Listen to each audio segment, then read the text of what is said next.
introduce you as your icebreaker.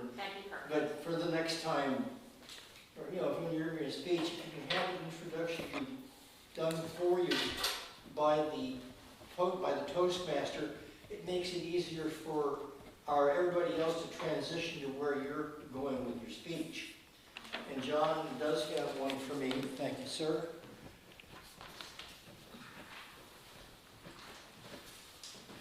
So our first speaker, and this will be a kind of an impromptu speech by John Rodke. And the title of his speech is Innocent Chaos. You've all been through that, I suspect. Do you remember your first time learning a new skill? Was it a bit chaotic? Were you perfect at it? Doubtful. Today, John Rodke will present Innocent Chaos. Yeah.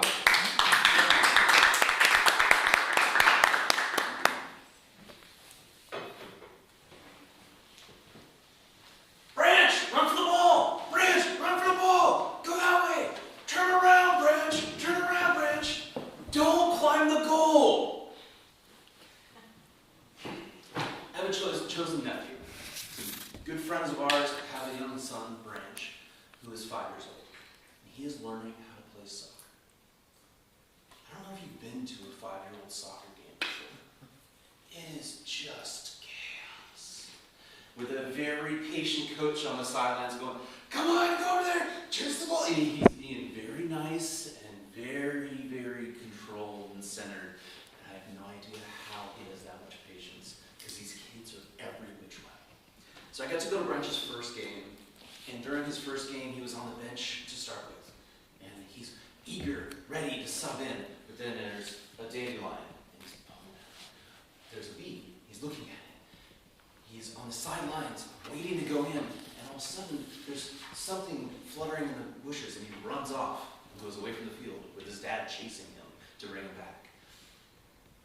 This cool little kid is full of innocent chaos. He's there for a reason. He just wants to have fun. And I think it's a wonderful place to be. But how can you encourage someone to learn something new, have fun at it, yet be within a structured sport? I think that's a balancing act that is very challenging.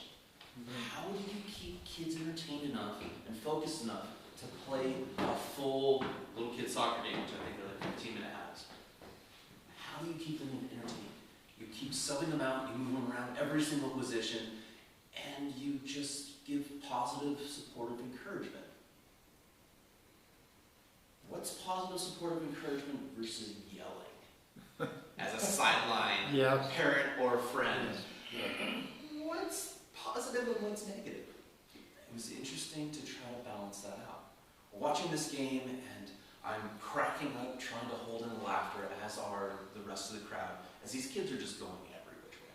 There's maybe 2 kids who kind of have an idea that they need to dribble the ball and kick it towards the goal. 2 of maybe 12 on the field. And they weren't on the same team.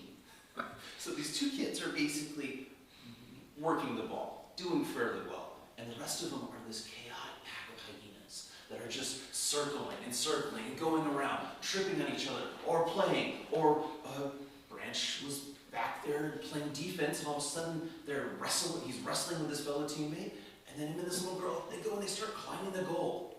And they're just hanging out and hanging on, and not even looking back where it's supposed to be. It was this innocent chaos that had us all in stitches on the sidelines. But the coaches and parents are going, "Come on!" So how do you balance that out? Do you just encourage it and go, "Great job"? Do you try to support the structure of the sport itself? Be like, "Come on, you need to kick it," and really be engaged in the coaching aspect? Or do you do what one other parent did that I found out at this last game we were at on Wednesday? He offered his daughter $100. $100 if she'd score a goal. Are you kidding me?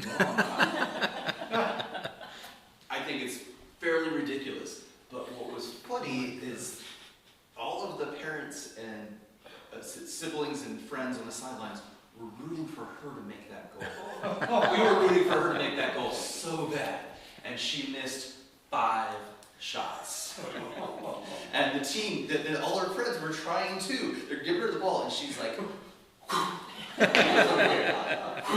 goes over there. She was trying so hard and did not make a goal. And all of the parents were like, no, every single time. So it became a crowd participation section. And I overheard the dad saying, that's the best $100 I didn't lose. And she was engaged, she was focused, and she's there. And we're like, you got to do the next game. He's like, no, it's only for this game. I'm like, okay, you got to do it. So how do you find encouragement for kids? How do you find the reward justification when you're wanting them to explore the world and have as much fun as possible?